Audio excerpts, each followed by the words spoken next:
बिस्मिल्लाहिर्रहमानिर्रहीम अस्सलाम वालेकुम। मैं हाँ आसिफ तो तुसा दे पे आसिफ व्लॉग ते असर आने इराक बता देवे ते ए मेरा है पहला व्लॉग इराक बता दे विचों इंशाल्लाह ता कोई चैनल ते एंटरटेन भी करे।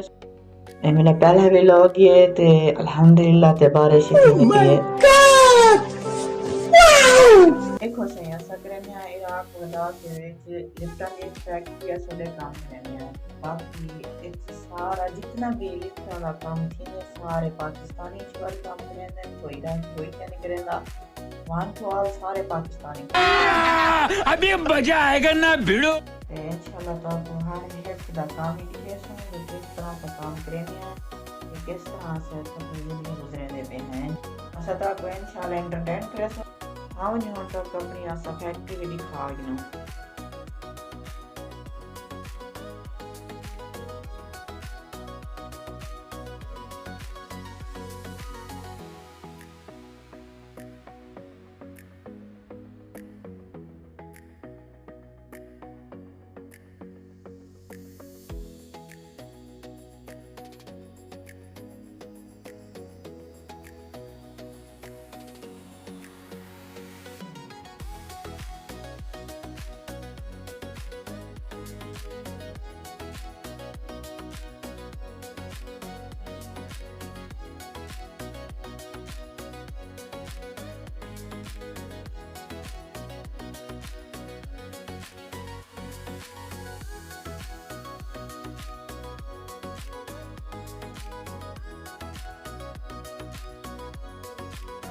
साडी वीडियो देखने की बहुत बहुत शुक्रिया।